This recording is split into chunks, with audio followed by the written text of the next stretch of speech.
यदि मेरे लोग दीन होकर प्रार्थना करेंगे। तो हमें कैसे प्रार्थना करनी है? दीन होकर, नम्र होकर हमें कैसे प्रार्थना उस परमेश्वर के सामने प्रार्थना करनी है। हालेलुया। इसीलिए यीशु मसीह के चेले यीशु मसीह से कहते हैं, प्रभु हमें प्रार्थना करना सिखा। है ना? प्रभु हमें प्रार्थना करना सिखा, क्योंकि वह लोग क्या समझ गए हैं कि प्रार्थना में ही सब कुछ है भैया, प्रार्थना में ही जीवन है ना? प्रार्थना में ही जीवन है। उनको ये बात अभी समझ आ गई। अभी एक बार क्या हुआ,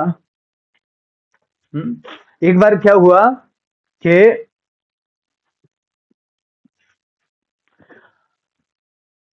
इस्राएली लोग और उनके साथ है एक बाबेल। ठीक है, इस्राएल है, इसके साथ एक देश लगता है, कौन है ये? बाबेल। ओ सॉरी, बाबेल।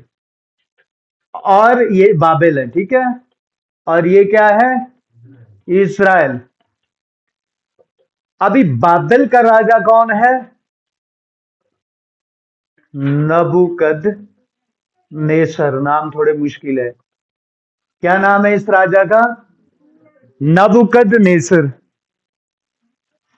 ठीक है, और इसने कहा मुझे कुछ बुद्धिमान लोग चाहिए, मुझे कुछ बुद्धिमान लोग चाहिए, क्योंकि हर एक राजा के पास कारीगर और बुद्धिजीवी लोग रहते थे। और जब ये लोग राजा के पास होते थे तो उसका राज्य और मजबूत हो जाता था। अलग अलग प्रकार के लोगों को राजा लोग रखते थे। अभी इस्राएल देश से 4 लोग चुने गए। कितने लोग चुने गए हैं? 4 लोग चुने गए। इनका नाम क्या क्या था? किसी को याद है? और ये तो 3 ही हुए, और चौथा कौन है? दानियल। Very good. ये कितने हैं? अभी चौथा भी याद करना, उसके साथ चौथा कौन है? ठीक है, शद्रक मेशक अबेदनगो है, लेकिन चौथा कौन है? दानियल। ओके, ये 4 लोगों को परमेश्वर ने क्या कर दिया? इनको परमेश्वर, ये परमेश्वर के साथ समय गुजारने वाले थे। अभी राजा ने इनको चुन लिया, और चुनने के बाद अपने शहर में, अपने देश में इनको रख दिया। ठीक है, अपने देश में इनको रख दिया। लेकिन ये बाबुल के लोग ये परमेश्वर को नहीं जानते हैं, ये प्रार्थना, परमेश्वर से प्रार्थना नहीं करते हैं। लेकिन ये कौन से देश है? अब राजा की आज्ञा माननी पड़ती है।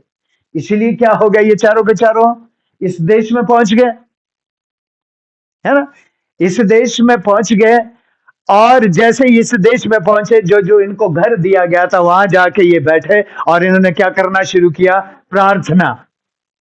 और मालूम बाइबल क्या कहती है कि परमेश्वर ने दानियल को, शद्रक मेशक अबेदनगो को, इनको बुद्धि से भरपूर किया था। सुन रहे? काय से भरपूर किया था? इनको परमेश्वर का आत्मा, काय काय का आत्मा है, किसी को मालूम है? हाँ,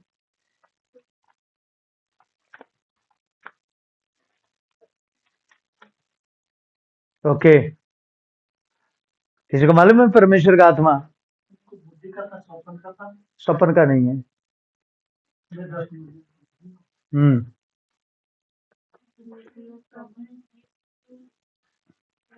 ओके, हाँ, ओके।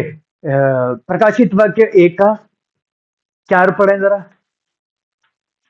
4 और 5 पढ़े। प्रकाशित वाक्य 1 का 4 और 5 पढ़ो। यूहन्ना की ओर से आते के साथ कलीसिया के नाम, उसकी ओर से जो है और जो था और जो आने वाला है, और उन 7 आत्माओं की ओर से जो उसके सिंहासन के सामने है, और यीशु मसीह की ओर से। हाँ, कितनी आत्मा है? सात। कितनी आत्माएं हैं? 7 आत्माएं जो कहा है उसके सिंहासन के सामने है। और 5 भी पढ़ी दो जरा। और यीशु मसीह की ओर से जो विश्वास योग्य साक्षी। और मरे हुओं में से जी उठने वालों में कह लौटा और पृथ्वी के राजाओं का हाकिम है, तुम्हें अनुग्रह और शांति मिलती रहे। बस परमेश्वर की ओर से कितनी आत्मा है? अभी इसके साथ पढ़िए यशायाह 11:2। अब ये 7 आत्माएं क्या है? यशायाह 11:2।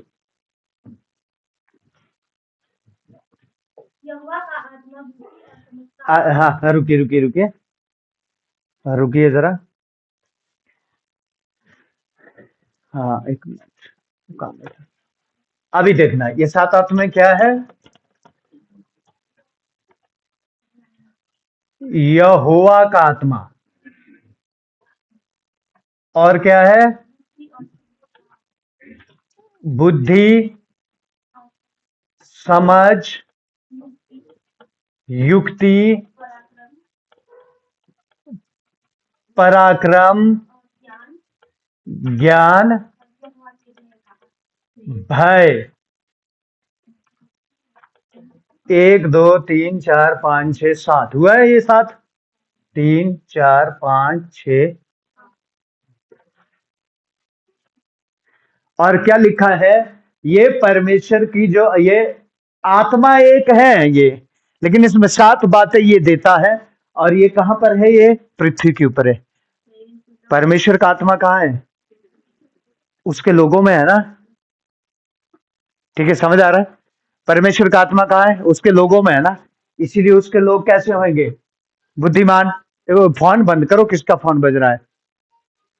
इसलिए मैं पहले कहा जब यहाँ आते हैं फोन वन सारे साइलेंट, क्योंकि कोई भी डिस्टर्ब। और ये याद रखना जब हम वचन में होंगे बजेंगे ये तभी, आगे पीछे नहीं ये बजेंगे। हाँ, सारे फोन साइलेंट होने चाहिए। मैं कहता हूँ साइड रखो। मैं मीटिंग में जाऊँ, मैं फोन वन साइलेंट, हमें पता भी नहीं होता क्या हो रहा है उसमें। बाद में अटेंड करते हैं हम फोन, क्योंकि परमेश्वर का वचन हमें जरूरी है। कैसे जिसके अंदर परमेश्वर का आत्मा है वह बुद्धि से काम लेता है। ठीक है, वह समझ से काम लेता है और कार्य करने के लिए परमेश्वर उसको युक्तियां देता है और पराक्रम के काम करता है। परमेश्वर उसको ज्ञान देता है और वो हर समय परमेश्वर से भय रखता है। आप ध्यान से सुनना। अब जिनके अंदर ये परमेश्वर का आत्मा नहीं है वो कैसे हो गए? निर्भय। इसीलिए शास्त्रीय फरीसी को यीशु मसीह पता क्या बोलता है? तुम्हारे गले पता कैसे है? खुली कब्रें, है ना। तो कुछ भी बोलते वो। जिसमें परमेश्वर का आत्मा नहीं है उनके लिए पता क्या लिखा है? तुम्हारे गले पता कैसे हैं? खुली लिखा ना। यीशु मसीह कहता ना मत्ती रचित सुसमाचार में, तुम्हारे गले पता कैसे हैं? खुली कब्रें। इससे भय विचार की भी बातें करते हैं गलों से, और इन गलों से गालियां भी देते हैं, इन गलों से झगड़ते भी हैं, इन गलों से गंदगी को बाहर लाते, क्योंकि परमेश्वर का आत्मा उसमें नहीं है। अब जिसमें परमेश्वर का आत्मा है, जब उसके सामने ऐसी गलत बातें आती है वो बुद्धि से काम लेता है, क्योंकि परमेश्वर उसको बुद्धि देता। वो निर्बुद्धियों की तरह काम नहीं करता। हालेलुया। समझ आ रहा है ना? बाइबल क्योंकि नीति वचन हम पढ़ते हैं ना, तो वहां कुछ करैक्टर है। मैं चाहता हूं कभी हम सीखेंगे उनको ना, इसलिए मैं आप लोगों को कहता हूं कि रोज उसको नीति वचन पढ़ लिया करो, क्योंकि कुछ तो उससे समझ आएगा, फिर उसके बाद हम उस वहां से सीखेंगे। नीति वचन में बुद्धिमान के बारे में कहा गया है, मन के बारे में कहा गया है, मूर्ख के बारे में कहा गया है, आलसी के बारे में नीति वचन कहता है, और भली स्त्री के बारे में नीति वचन कहता है। ये टॉपिक बहुत अच्छी बात है, ये नीति वचन में कहता है। अब जब पढ़ते जाएंगे ना तो समझ आता है। वहां देखो, जिसके अंदर ये परमेश्वर का आत्मा नहीं है वो मूर्ख है बिल। वो क्या है? क्योंकि बुद्धि उसके पास नहीं होगी, समझ उसके पास नहीं होगी, युक्ति उसके पास नहीं, पराक्रम वो नहीं करता, ज्ञान वो नहीं है, भय तो है नहीं है, क्योंकि वो बिना भय से उठपटांग करेगा, बिना भय से उठपटांग बोलेगा। इसलिए नीति वचन क्या लिखा है, मूर्ख का साथ मत कर, क्योंकि वो झट से क्रोध करने वाला होता है ना। क्या लिखा है, मूर्ख का साथ मत कर, क्योंकि वो झट से क्रोध करने वाला होता है। जो मूर्ख के साथ रहेगा वो उसको भी मरवाएगा, दूसरे को भी। इसलिए नीति वचन, ये वचन कहता है, ये मैं नहीं कह रहा, ये वचन कह रहा है, ये नीति वचन में लिखा है। इसलिए क्या बोला है, क्योंकि जिसके पास परमेश्वर का आत्मा नहीं है ना, वो मूर्ख है भैया, उसके पास बुद्धि उसके पास नहीं है, परमेश्वर का आत्मा उसके पास, उसको बुद्धि से कुछ समझ नहीं आता। लिखा है जो बुद्धि नहीं रखता, बल्कि ज्यादातर वहां स्त्री के बारे में, कि जो सुंदर स्त्री विवेक नहीं रखती, समझ और बुद्धि नहीं रखती, वो एक किस तरह है, थूथन के समान, जानवर की तरह है। और फिर लिखा है जो पुरुष मनुष्य बुद्धि नहीं रखता वो जानवर के समान है ना। किसके, जानवर के समान है। जानवर के समान का मतलब क्या है, मैं एक दिन इसमें फोन में देख रहा, एक आदमी एक कुत्ते को रोटी दे रहा है, और वो रोटी खा रहा है कुत्ता, और उसने ऐसे ऐसे ऐसे किया, और उसने यहीं से पकड़ लिया उसको, उसका पूरा हाथ फाड़ दिया उस कुत्ते ने। ठीक है, तो बाइबल क्या कहती है, जिसके पास परमेश्वर का आत्मा नहीं है वो भी कब फाड़ लेगा। हालेलुया, समझ आ रहा है, हालेलुया। उसको रोटी खिलाएंगे और वो कब दांत खोल के फाड़ लेगा पता। इसलिए पता क्या बोला है, मूर्ख का साथ नहीं करना भाई, वो तुझे भी मूर्ख बना देगा। बुद्धिमान का साथ करना, क्योंकि जो परमेश्वर का आत्मा जिसके अंदर है वो बुद्धिमान है, वो बुद्धि से भरपूर कर रहेगा, वो उसके अंदर समझ होएगी, उसके अंदर ज्ञान होएगा। इसलिए लिखा है बुद्धिमान झगड़े में हाथ नहीं डालता। लिखा ऐसा है, बुद्धिमान झगड़े में हाथ, और मूर्ख हर समय झगड़ा करता है। लिखा है ना उसमें। ये टॉपिक चेंज हो गया, मुझे पता नहीं, ये टॉपिक कई बार चेंज हो जाता है।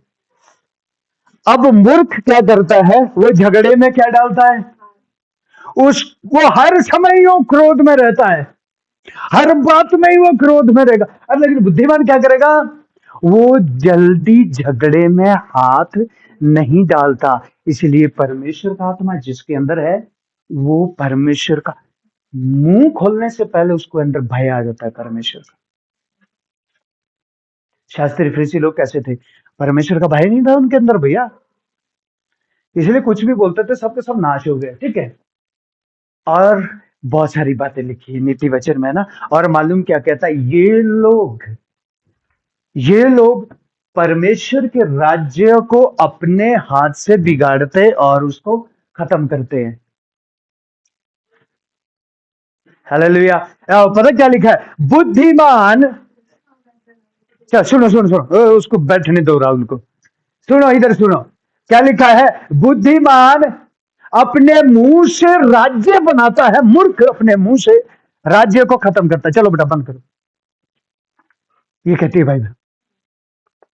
बुद्धिमान अपने मुंह से राज्य बनाता है और मूर्ख अपने मुंह से राज्य को खोता है। हालेलुया।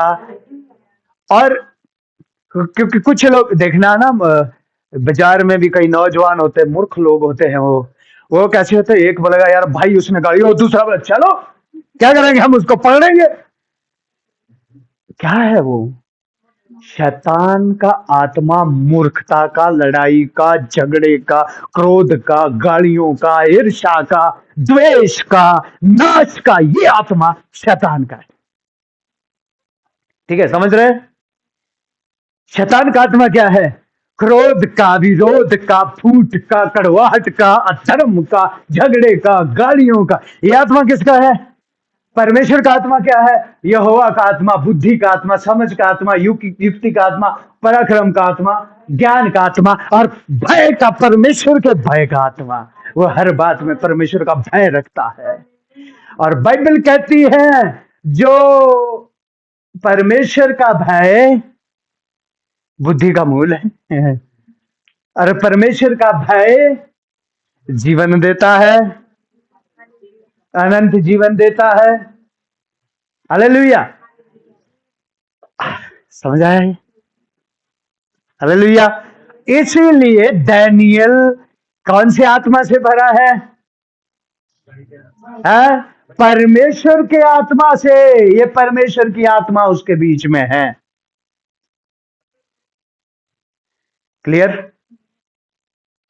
इसीलिए नबूकदनेस्सर ने बुद्धिमानों को चुन लिया। किसको चुन लिया?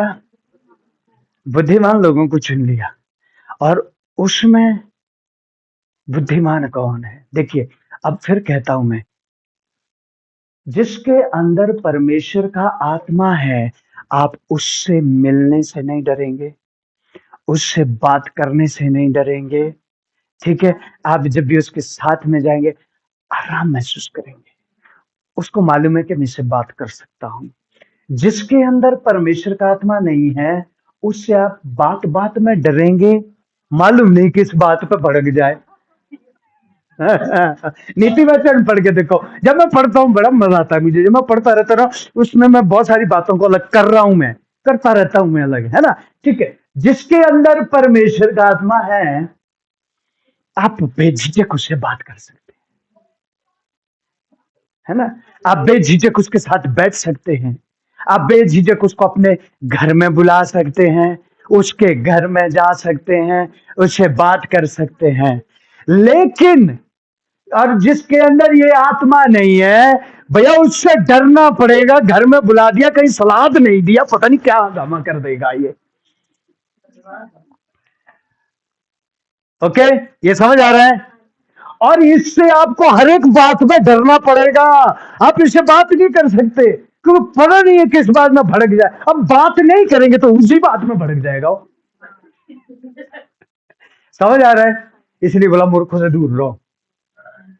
मूर्ख लोगों से क्या करो? दूर रहो।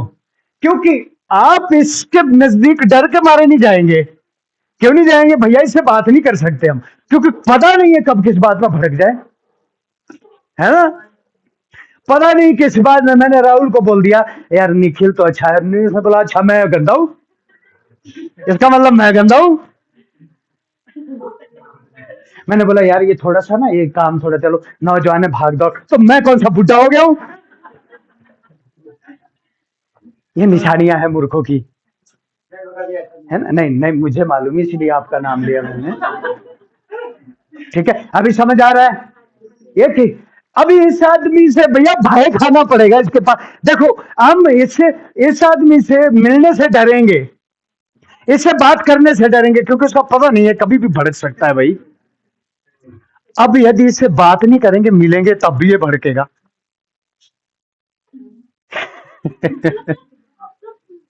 अब इससे बात नहीं करेंगे, तब भी ये क्या करेगा? ये भड़केगा। इसीलिए बोला इससे क्या कर।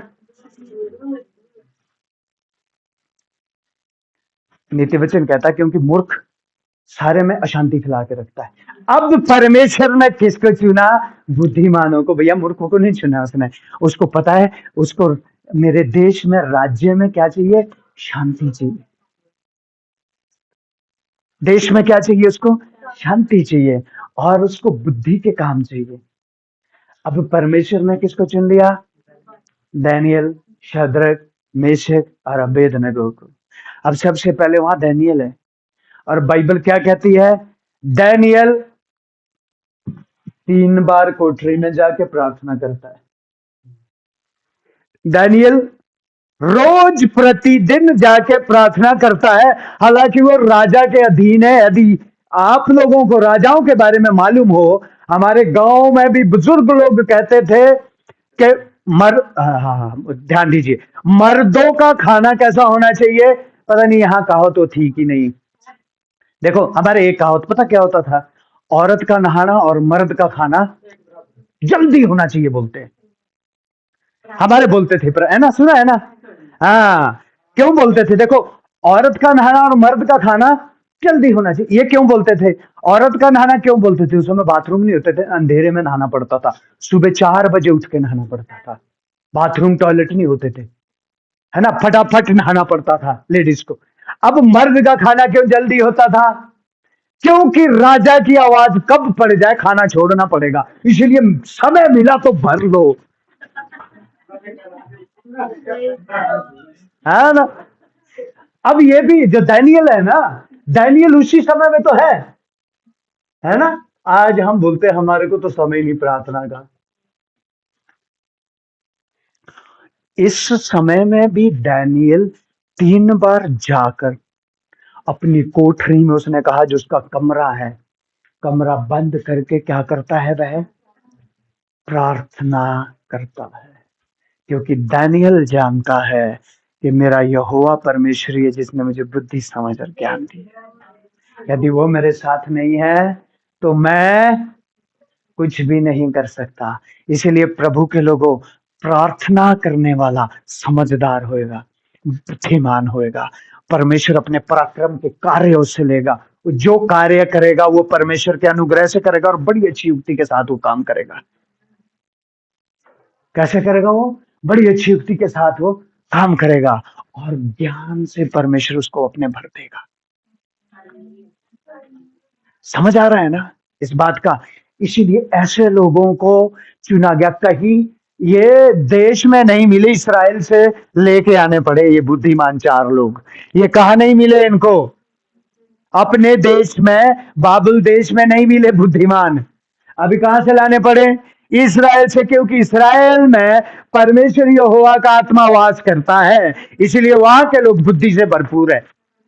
हालेलुया, आमेन। अभी देखो, आप लोग जब इस जगह में रहते हैं, इस गली में रहते हैं, आप लोगों का स्वभाव पहले कैसा था? मैं आप लोगों की कईयों की गवाहियां सुनता हूं, है ना। पहले कैसा स्वभाव था? झगड़ते थे, गालियां देते थे, लड़ते थे, इधर उधर क्या, लेकिन अभी शांत हो गए। हाल, क्योंकि परमेश्वर ने समझ दे दी भैया, आपको समझ दे दी कि मूर्ख नहीं बनो, समझदार बनो। हालेलुया। कैसे ना बनो? क्योंकि परमेश्वर का आत्मा आया है ना, उस आत्मा ने आप लोगों को समझदार बना दिया। हालेलुया। अब कैसे हो गए? अब वो ऐसे पहले मूर्खता वाले काम नहीं करते हैं, अब समझदारी से चलते हैं। पहले पड़ोस के झगड़े में सारे गली इन्वॉल्व हो जाती थी। पड़ोस में 2 का झगड़ा हुआ तो पूरी गली जाती थी, कोई इधर से बोलेगा, कोई उधर से बोलेगा, सारे मूर्खता वाले काम। आज जब झगड़ा होता है, आज वही लोग अंदर बैठते और प्रार्थना करते, प्रभु इनको भी समझ दे। हालेलुया, आमेन, है ना। प्रभु जी इनको भी समझ दे। आपको आज कोई गालियां मारता, आप चुपचाप अंदर को चले जाते, हे प्रभु इसको समझ दे, क्योंकि आपने तो परमेश्वर का आत्मा पा लिया है ना। अभी कैसे हो गए? समझदार हो गए। इसीलिए प्रभु के लोगों, बाबुल देश में बुद्धि नहीं मिली, इस्राएल से बुद्धिमान लोग बुलाने पड़े। अब जैसे ही वहां पर गए, अब राजा ने क्या बोला? मैंने सिखाया है ये वचन, लेकिन जल्दी से मैं बोलूंगा। राजा ने क्या किया? उन बुद्धिमान लोगों के लिए 2 साल के लिए भोजन तय किया। याद है? इनको दाख दो, बादाम दो, मांस दो, इनको ऐसी ऐसी चीजें खिलाओ, और बुद्धिमान हुए। दानियल ने कहा हम नहीं खाएंगे, तेरा भोजन हमें बुद्धि नहीं देता, हमारा परमेश्वर हमें बुद्धि देता। हालेलुया, हमारा परमेश्वर हमें बुद्धि देता है। यदि आज हम यहाँ चुने गए हैं ना, तो तेरे भोजन से नहीं है, परमेश्वर के अनुग्रह से चुने गए हम। हालेलुया, प्रभु के लोगों, समझ आ रहा है ये बात को? अभी यहां मालूम क्या हो गया? दानियल को चुना गया। एक दिन क्या हो गया? वहां के राजा ने एक स्वप्न देख लिया। वहां के राजा ने एक स्वप्न देख लिया। उसने अपने देश के सारे ज्योतिषी बुलाए, सारे देवी देवता वाले बुलाए, कोई एक भी उस स्वप्न का अर्थ नहीं बता पाया। ठीक है, एक भी स्वप्न का अर्थ नहीं बता पाया। लेकिन अब क्या हुआ, 2 अध्याय निकालो जरा, 2 अध्याय की 11 आयत पढ़ो जरा। जो बात राजा सुनो पूछता सुनो, है, अच्छा रुकिए 10 से जरा पढ़ना शुरू करो। कसदियों ने राजा से कहा, हाँ ध्यान से, सब ध्यान से सुनना। हाँ कसदियों ने राजा से कहा, पृथ्वी भर में ऐसा कोई मनुष्य नहीं जो राजा के मन की बात बता सके। सुनिए, पृथ्वी भर में कोई ऐसा नहीं है, हमने सारे में ट्राई कर लिया, जो राजा के मन की बात बता सके। और ना कोई ऐसा राजा या प्रधान या हाकिम कभी हुआ है जिसने कभी ज्योतिषी या तंत्री या कसदी से ऐसी बात पूछी हो। और ऐसा राजा भी नहीं हुआ जिसने ऐसा पूछा हो कि भैया मेरे स्वप्न का अर्थ बताओ। ये पहला ही राजा है। आगे, जो बात राजा पूछता है वह अनोखी है, हाँ। और देवताओं को छोड़कर जिसका निवास मनुष्य के संग नहीं है, और कोई दूसरा नहीं जो राजा को यह बता सके। बस बस बस बस बस, ये समझ आया आप लोगों को कि नहीं? फिर से 11 पढ़ो जरा। जो बात राजा पूछता है, हाँ सुनिए, हाँ जो बात राजा पूछता है वह अनोखी है, और देवताओं को छोड़कर जिसका निवास मनुष्य के संग नहीं है, और कोई दूसरा नहीं जो राजा को यह। ओ हालेलुया। ये नहीं समझ आया होगा, लेकिन मैं समझा रहा हूं इसको। यह मालूम क्या कहता है, राजा ने जो ये बात पूछी है ना, इसको कोई नहीं बता सकता, ना ज्योतिषी, ना तंत्री, ना मंत्री, ना देवता, ना कोई भी इस बात को नहीं बता सकता है। इस बात को एक ही आदमी बता सकता है, जिसका वास मनुष्यों में नहीं है, बल्कि जो परमेश्वर के साथ रहता है। समझ आ रहा है? कौन बता सकता है इस बात को? जिसका वास मनुष्य में नहीं है, जो मनुष्य के बीच में नहीं रहता है, बल्कि किसके साथ रहता है, जो वो भैया इसको कर सकता है। इसलिए प्रभु के लोगों, बहुत सारे लोग आज यीशु के पास आते हैं जब संसार से थक जाते हैं, जब संसार में पूरी धरती के ऊपर उनको उनका हल नहीं मिलता है, तो सिर्फ यीशु है जो एक हल दे सकता है। आमीन, हालेलुया। अभी क्या कहा है? कौन बता सकता है इस बात को? जो पृथ्वी में नहीं रहता, बल्कि किसके साथ रहता है? वो परमेश्वर के साथ अरे प्रभु के लोगों, रोज तो वो पृथ्वी पर रहता है। दानियल राजा का काम करता है, जो राजा बोलता है। कभी क्या करवाता होगा, जो कुछ करवाता है दानियल वो ही तो करता है। पृथ्वी पे तो रहता है, लेकिन अपने आत्मिक जीवन में वो पृथ्वी में नहीं है। वो किसके साथ है? वो परमेश्वर के साथ। हालेलुया। किसके साथ वो रहता है?